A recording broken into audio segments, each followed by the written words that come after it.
अस्सलाम वालेकुम स्टूडेंट्स। हम स्टडी कर रहे थे role of microbes in human welfare कि किस तरीके से माइक्रो ऑर्गेनिजम्स ह्यूमन बीइंग के बेनिफिट के लिए काम कर रहे होते हैं। तो उसमें हमने डिफरेंट एस्पेक्ट्स को स्टडी कर लिया था माइक्रोब्स के हवाले से, और आज के लेक्चर में भी हम अपने उसी टॉपिक को कंटिन्यू करते हैं और स्टडी करते हैं role of microbes in pharmaceutical industries. Pharmaceutical industries वो इंडस्ट्रीज़ होते हैं that works for the production of pharmaceutical products.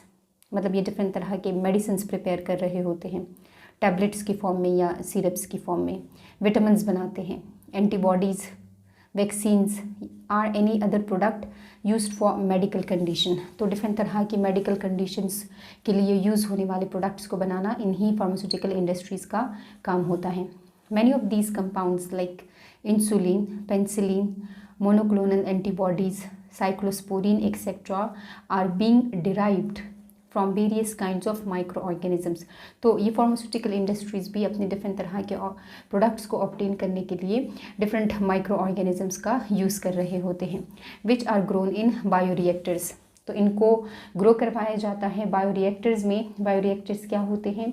Large tanks होते हैं कंटेनिंग बैक्टीरियल और any other micro organism specific media. तो अगर आपने बैक्टीरिया के अकॉर्डिंग कोई यूज़फुल प्रोडक्ट ऑब्टेन करना होता है तो फिर आप इन्हीं बायोरिएक्टर्स के टैंक्स में आप बैक्टीरिया के अकॉर्डिंग स्पेसिफिक मीडिया डाल देते हो। तो ये बैक्टीरिया फिर उस मीडिया को यूटिलाइज़ कर ग्रो करना स्टार्ट कर देता है और आपका जो यूज़फुल प्रोडक्ट है तो वो उस मीडिया में रिलीज़ करना स्टार्ट कर देता है, जिसको फिर बाद में मीडिया से ऑब्टेन कर लिया जाता है। या अगर आपने किसी और माइक्रो ऑर्गेनिज्म के अकॉर्डिंग कोई यूज़फुल प्रोडक्ट ऑब्टेन करना है, जिस तरीके से हम डिफरेंट प्रोडक्ट्स ले रहे होते हैं फंगस से, तो फिर आपने उसी पर्टिकुलर फंगस का स्पेसिफिक मीडिया उन टैंक्स के अंदर डाल देना होता है। तो फिर उस फंगस से आप अपना डिज़ायर्ड प्रोडक्ट ऑब्टेन कर सकते हो। तो ये जो बायोरिएक्टर्स में इन माइक्रो ऑर्गेनिजम्स को ग्रो करवाया जाता है, तो यहाँ से फिर प्रोडक्ट्स को बहुत लार्ज स्केल पर ऑब्टेन किया जाता है। बहुत लार्ज अमाउंट में ये प्रोडक्ट्स बन रहे होते हैं जिनको कमर्शियल पर्पसेस के लिए यूज़ किया जाता है। तो अब हम कुछ प्रोडक्ट्स को स्टडी करते हैं। ऑल्दो कि बहुत डिफरेंट तरह के प्रोडक्ट्स हम इन्हीं माइक्रो ऑर्गेनिजम्स की हेल्प से बना सकते हैं, लेकिन कुछ एग्जाम्पल्स को अब हम स्टडी करते हैं। तो इन प्रोडक्ट्स में सबसे पहले हम स्टडी करते हैं इंसुलिन को। इंसुलिन एक प्रोटीन हार्मोन है विद 51 अमीनो एसिड्स, और इसको हमारा पैनक्रियास तब बनाता है जब हमारे ब्लड के अंदर ग्लूकोज का लेवल अपनी नॉर्मल लिमिट से बहुत ज़्यादा बढ़ जाता है। So insulin is responsible to lower the high amount of glucose inside our blood. लेकिन डायबिटिक पेशेंट्स की बॉडी में पैनक्रियास यही इंसुलिन नहीं बना पाता, जिसकी वजह से उनके ब्लड के अंदर ग्लूकोज का लेवल बढ़ जाता है। तो फिर डायबिटिक पेशेंट्स की इसी इंसुलिन के रिक्वायरमेंट्स के लिए बाहर से उनकी बॉडी में इंसुलिन इंजेक्ट किया जाता है। In earlier times insulin was isolated from pancreas of dead animals, और डेड एनिमल्स को कैडावर्स भी कहा जाता है। तो पहले ज़माने में डायबिटिक पेशेंट्स की बॉडी में जो इंसुलिन इंजेक्ट किया जाता था, तो वो इंसुलिन डेड बॉडीज़ के पैनक्रियास से एक्सट्रैक्ट किया जाता था। मतलब जब गाय को ज़िबा कर लिया जाता था या गॉट को या पिग को, तो फिर उनकी बॉडी से यही इंसुलिन को एक्सट्रैक्ट कर लिया जाता था। लेकिन इस पर हमने पहले भी बात की थी कि ये जो इंसुलिन था तो ये ह्यूमन बॉडी के लिए सेफ़ नहीं था, क्योंकि एक तो एलर्जिक रिएक्शंस जनरेट हो रहे थे। इसको एक दूसरे एनिमल की बॉडी ने प्रिपेयर किया हुआ होता था, और फिर जब आप इसको उठाकर ह्यूमन की बॉडी में इंट्रोड्यूस करवाते थे तो उसकी वजह से जो ह्यूमन की बॉडी थी तो वो उसको इतनी ईजिली एक्सेप्ट नहीं कर पा रही थी, एलर्जिक रिएक्शंस जनरेट हो रहे थे। और दूसरा, चूँकि इसको पिग की बॉडी से भी ऑब्टेन किया जाता था तो वो हराम वाला एलिमेंट भी इसमें शामिल था। और ये भी था कि डायबिटीज़ बहुत ज़्यादा तेज़ी के साथ फैल रही थी, और जो ये एक्सट्रैक्शन थी इसी इंसुलिन की फ्रॉम द कैडावर्स, ये अमाउंट कम थी, ये सफिशेंट नहीं थी डायबिटीज़ को ट्रीट करने के लिए। इसलिए today human insulin gene is introduce into E coli bacteria by recombinant DNA technology, and insulin is now produced from these transgenic bacteria on commercial scales. तो अब हमने क्या किया है, हमने ह्यूमन का इंसुलिन जीन उठाया है और इसको इकोलाई बैक्टीरिया की बॉडी के अंदर इंट्रोड्यूस करवा दिया है। तो अब हम इस बैक्टीरिया को ट्रांसजेनिक बैक्टीरिया कहते हैं, क्योंकि इसके अंदर हमारा जीन ऑफ इंटरेस्ट मौजूद होता है, इंसुलिन का जीन मौजूद होता है, और इस टेक्नोलॉजी को हम रिकॉम्बिनेंट डीएनए टेक्नोलॉजी कहते हैं। तो अब इस इकोलाई से हम बहुत ज़्यादा कमर्शियल स्केल पर यही इंसुलिन एक्सट्रैक्ट कर रहे होते हैं। Such insulin is called as Humulin. और जो इंसुलिन हम रिकॉम्बिनेंट डीएनए टेक्नोलॉजी के ज़रिए इकोलाई बैक्टीरिया से ऑब्टेन करते हैं, that is called as Humulin, which then extracted, purified and is ready to used. और चूँकि ये बैक्टीरिया के अपने काम का तो कोई प्रोटीन नहीं है, इसलिए बैक्टीरिया जब इसको सिंथेसाइज कर लेता है हमारे जीन ऑफ इंटरेस्ट के अकॉर्डिंग, तो इसको अपनी बॉडी से एक्सक्रीट आउट कर देता है और वो मीडिया के अंदर आ जाता है। तो फिर उस मीडिया से हम इसी इंसुलिन को एक्सट्रैक्ट कर लेते हैं, इसको प्यूरिफाई कर लेते हैं और इसको कमर्शियल स्केल पर डायबिटीज़ के ट्रीटमेंट के लिए यूज़ कर रहे होते हैं। तो अब हम कुछ एडवांटेजेस स्टडी करते हैं ह्यूमलिन की।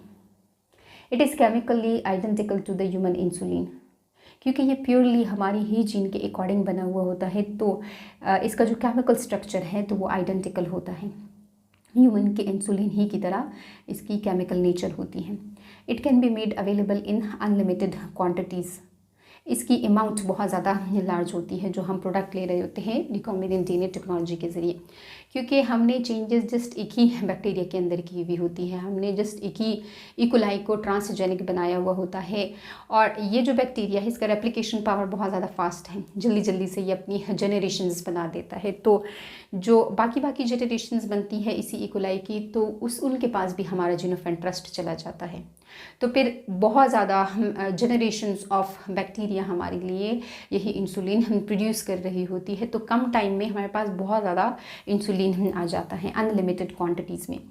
It causes fewer allergic and auto immune reactions as compare to animal insulin, क्योंकि ये प्योरली हमारी ही जीन के अकॉर्डिंग बना हुआ होता है, इसलिए अगर आप इसको डायबिटिक पेशेंट्स की बॉडी में इंट्रोड्यूस करवाओगे तो कोई भी एलर्जिक रिएक्शंस नहीं जनरेट होंगे, क्योंकि ये जिस जीन के अकॉर्डिंग बना है तो वो ह्यूमन का अपना ही जीन होता है।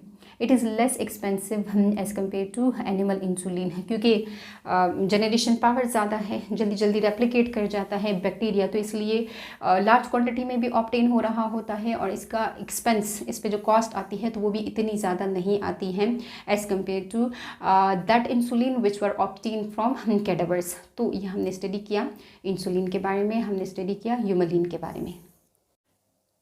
तो इन प्रोडक्ट्स में अब हम दूसरा प्रोडक्ट स्टडी करते हैं, दैट इज़ पेनिसिलिन। पेनिसिलिन एक एंटीबायोटिक है।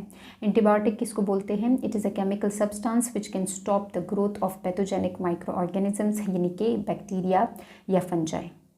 एंटी मीन अगेंस्ट और बायो मीन लाइफ, ये एक ऐसा केमिकल सब्सटेंस है जिसको बनाया हुआ होता है लिविंग ऑर्गेनिज्म ने।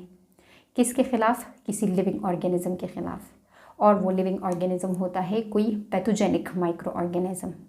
ज़्यादातर हम इसको बैक्टीरिया या फंजाई के अगेंस्ट यूज़ कर रहे होते हैं। 2/3 of antibiotics are produced from microorganisms, मतलब कि बहुत ज़्यादा हम इन्हीं एंटीबायोटिक्स को ऑब्टेन कर रहे होते हैं डिफरेंट तरह के माइक्रो ऑर्गेनिज्म से। तो इन एंटीबायोटिक्स में जस्ट एक ही एग्जांपल आपकी बुक में मेंशन है, वो है penicillin. Penicillin was first discovered antibiotic. It is a group of antibacterial drugs that attack on wide range of bacteria. तो ये जो एंटीबायोटिक है ये स्पेसिफिकली बैक्टीरिया के अगेंस्ट बना हुआ होता है और डिफरेंट तरह के बैक्टीरियाज के अगेंस्ट ये बनता है, और फिर जब ये बैक्टीरिया पर अटैक करता है तो उसके सेल वॉल को डिस्ट्रॉय कर देता है।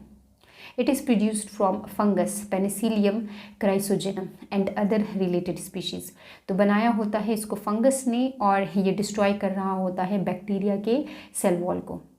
It is produced as a secondary metabolites of fungus when its growth is inhibited by stress. It is not produced during active growth. अब ये जो फंगस है ये इस पेनिसिलिन को क्यों बनाता है, पेनिसिलिन को क्यों ये प्रिपेयर कर कर अपनी बॉडी से बाहर निकाल रहा होता है? ये इसको एज ए सेकेंडरी मेटाबोलाइट बनाता है। सेकेंडरी मेटाबोलाइट को थोड़ा सा हम समझ लेते हैं। मेटाबोलाइट्स का हमें पता ही है कि जो हमारी बॉडी के अंदर डिफरेंट तरह की रिएक्शंस हो रहे हैं और उन रिएक्शंस के रिजल्ट में जो प्रोडक्ट्स बनते हैं उन प्रोडक्ट्स को हम बोलते हैं मेटाबोलाइट्स। तो अब हमारे पास जो सेकेंडरी मेटाबोलाइट्स हैं they are derive from primary metabolites, मतलब कि हमारी बॉडी में एक रिएक्शन हुआ तो उस रिएक्शन का जो प्रोडक्ट है तो उसको हम बोलते हैं प्राइमरी मेटाबोलाइट। अब आप उसी प्राइमरी मेटाबोलाइट को लो और उसको मज़ीद किसी प्रोडक्ट में चेंज कर दो, तो फिर वो जो प्रोडक्ट है तो वो कहलाएगा सेकेंडरी मेटाबोलाइट। मतलब कि A+B ये हमारे पास आए C, तो ये हमारे पास है प्राइमरी मेटाबोलाइट। अब आप इसी C को लो और इसको किसी और प्रोडक्ट के अंदर चेंज कर दो, तो अब ये हमारे पास है सेकेंडरी मेटाबोलाइट। तो ये जो सेकेंडरी मेटाबोलाइट है इसको ऑर्गेनिज्म ज़्यादातर इसलिए बना रहा होता है ताकि वो अपने आप को अपने इन्वायरमेंट के अकॉर्डिंग केमिकली अडेप्ट कर सके। इसको जब डिफेंस की ज़रूरत होती है, ऑर्गेनिज्म को जब किसी ख़ास कंडीशन के अकॉर्डिंग प्रोटेक्शन चाहिए होती है, तब यही सेकेंडरी मेटाबोलाइट वो ऑर्गेनिज्म अपनी बॉडी से बाहर निकालता है और ये एज अ पॉइज़न काम कर रहा होता है। जिस तरीके से कुछ प्लांट्स अपनी बॉडी से रेजिन्स प्रोड्यूस कर रहे होते हैं, गम्स की प्रोडक्शन होती है कुछ प्लांट स्पीशीज़ से, कुछ अल्कोलॉइड्स बना रहे होते हैं, तो फंगस इसको एज ए सेकेंडरी मेटाबोलाइट्स बनाता है तब जब इसको स्ट्रेस का सामना करना होता है। मतलब कि जब फंगस ऐसे मीडिया के अंदर ग्रो करता है, ऐसे इन्वायरमेंट में ग्रो करता है जब इसके साथ बैक्टीरिया का कंपटीशन चल रहा होता है, तो ये फंगस बैक्टीरिया के अगेंस्ट इसको प्रिपेयर करके रिलीज़ करवा देता है मीडियम में या उस इन्वायरमेंट में, जिसकी वजह से बैक्टीरिया डिस्ट्रॉय हो जाता है। तो इसलिए हमने कहा कि ये स्ट्रेस की कंडीशन में बनता है। It is not produce during active growth. अगर फंगस नॉर्मली ग्रो कर रहा है, उसको किसी किस्म का कंपटीशन का सामना नहीं है, उसके साथ बैक्टीरिया नहीं ग्रो कर रहा है, तो तब फंगस ये कभी भी प्रोड्यूस नहीं करेगा। फंगस ने जस्ट इसको बैक्टीरिया के अगेंस्ट बनाया हुआ होता है, क्योंकि बैक्टीरिया उस फंगस के अगेंस्ट काम कर रहा होता है, उसके लिए कंपटीशन क्रिएट कर रहा होता है। तो ये हमने स्टडी किया पेनिसिलिन एंटीबायोटिक के बारे में। हमने ये कहा कि इसको फंगस प्रिपेयर कर रहा होता है और इसको वाइल्ड रेंज ऑफ बैक्टीरिया के अगेंस्ट वो प्रिपेयर कर सकता है एज अ सेकेंडरी मेटाबोलाइट, और ये बैक्टीरिया के सेल वॉल को डिस्ट्रॉय करके बैक्टीरिया की कॉलोनीज को ख़त्म कर देता है। So the third one product is the cyclosporin, जो कि एक इम्यूनोसप्रेसिव ड्रग है। It is widely used in organ transplantation to prevent rejection. जब किसी बंदे का कोई ऑर्गन काम नहीं कर रहा होता है तो फिर हम उसका कोई डोनर ढूंढ लेते हैं जो कि उसका क्लोज रिलेटिव होता है, उसके साथ हम मैचिंग कर लेते हैं और फिर वो डोनर अपना वही ऑर्गन डोनेट कर देता है उसी रेसिपिएंट को। तो ऑल्दो कि हमने तो मैचिंग की भी होती है, लेकिन सम टाइम उस रेसिपिएंट की बॉडी उस ट्रांसप्लांटेड ऑर्गन को एक्सेप्ट नहीं कर पाती है और उसका जो इम्यून सिस्टम है वो उसी ट्रांसप्लांटेड ऑर्गन को रिजेक्ट कर देते हैं। तो इसी रिजेक्शन के चांस को कम करने के लिए साइक्लोस्पोरिन का यूज़ किया जाता है। और हमने ये भी बात की थी कि जब साइक्लोस्पोरिन डिस्कवर हो गया था तो उसके बाद जो ट्रांसप्लांटेशन का प्रोसीजर था तो बहुत ज़्यादा सक्सेसफुल होने लगा था। It reduces the activity of immune system by interfering with T cells. तो ये इम्यून सिस्टम के टी सेल्स के साथ इंटरफेरेंस करता है, जिसकी वजह से ऑर्गन रिजेक्शन का चांस कम हो जाता है। It is produced by a fungus trichoderma polysporum. तो ये आपको ऑब्जेक्टिव्स के लिए याद रखना है कि साइक्लोस्पोरिन बन रहा होता है ट्राइकोडर्मा पोलिस्पोरम फंगस से। तो ये हमने स्टडी किया साइक्लोस्पोरिन को। So the fourth one product is the lovastatin, which is basically a blood cholesterol lowering agent. ये हमारे ब्लड के अंदर कोलेस्ट्रोल का लेवल कम करता है, क्योंकि कोलेस्ट्रोल हमारे ब्लड के कैलोरीज के लिए ख़तरनाक होता है। It is produced from yeast monascus purpureus and it is used to decrease the amount of cholesterol. Cholesterol एक फैट का डेरिवेटिव है। It works as a competitive inhibitor for the enzyme which is responsible for the cholesterol synthesis. तो ये लुआस्टेटिन as a inhibitor के तौर पे काम करता है। कम्पिटिटिव इनहिबिटर है मतलब कि ये एंजाइम के उस एक्टिव साइट के साथ आकर लिंक हो जाता है जिसके साथ नॉर्मली एक सबस्ट्रेट ने आकर लिंक होना होता है। तो जब ये बाइंड होता है एक्टिव साइट के साथ तो फिर सबस्ट्रेट आकर नहीं लिंक हो पाता है, जिसकी वजह से कोलेस्ट्रोल नहीं बन पाता है। So it decrease the amount of cholesterol that में build up on the wall of arteries, और इस कंडीशन को हम बोलते हैं आर्टेरियोस्क्लेरोसिस, जिसकी वजह से ब्लड फ्लो ब्लॉक हो जाती है towards the heart, towards the brain और towards the other parts of the body. तो अगर हमारे ब्लड के अंदर कोलेस्ट्रोल का लेवल बढ़ जाता है तो यही कोलेस्ट्रोल ब्लड पाइप्स के अंदर आकर कलेक्ट होना स्टार्ट हो जाता है और एक ऐसा टाइम आ जाता है कि बिल्कुल टोटली उस ब्लड पाइप को क्लोज कर देता है, जिसकी वजह से ब्लड फ्लो ड्रॉप हो जाती है।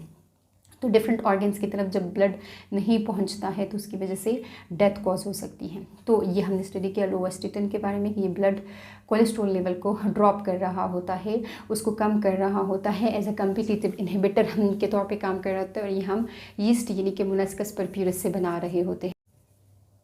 तो आज के लेक्चर में हमने स्टडी किया about the role of microbes in pharmaceutical industries. हमने कहा कि हम डिफरेंट प्रोडक्ट्स ऑब्टेन कर सकते हैं, डिफरेंट माइक्रो ऑर्गेनिज्म हमसे इसको हम बड़े बड़े बायोरिएक्टर्स में ग्रो करवाते हैं और वहाँ से फिर हम इन्हीं प्रोडक्ट्स को कमर्शियल पर्पजेज़ के लिए ऑब्टेन कर रहे होते हैं। तो उसमें हमने इंसुलिन का जिक्र किया कि इकोलाई बैक्टीरिया से रिकॉम्बिनेंट डीएनए टेक्नोलॉजी के ज़रिए बन रहा होता है और उस इंसुलिन को फिर हम बोलते हैं यूमलिन। और हमने जिक्र किया पेनिसिलिन एंटीबायोटिक के बारे में कि ये फंगस से बनता है और उस फंगस का नाम है पेनिसिलियम क्राइसोजेनम और अदर रिलेटेड स्पीशीज से भी बन सकता है और ये बैक्टीरिया के अगेंस्ट बनता है। ये बैक्टीरिया की सेल वॉल को डिस्ट्रॉय कर देता है। साइक्लोस्पोरिन एक इम्यूनोसप्रेसिव ड्रग है जो कि ऑर्गन ट्रांसप्लांटेशन की जो रिजेक्शन का चांस है तो उसको ड्रॉप करता है, उसको कम करता है और ये भी फंगस से बनता है, ट्राइकोडर्मा पोलिस्पोरम। और लास्ट में हमने लोवास्टेटन के बारे में डिस्कस किया कि ये यीस्ट से बनता है, मोलस्कस परप्यूरस, और ये ब्लड का जो कोलेस्ट्रॉल लेवल है तो उसको ड्रॉप कर रहा होता है, उसको कम कर रहा होता है। तो ये अपने डिफरेंट जो प्रोडक्ट्स हैं इनको अपने ऑब्जेक्टिव्स के लिए प्रिपेयर करना है कि कौन सा प्रोडक्ट कौन बना रहा है और किसके अगेंस्ट बना रहा होता है।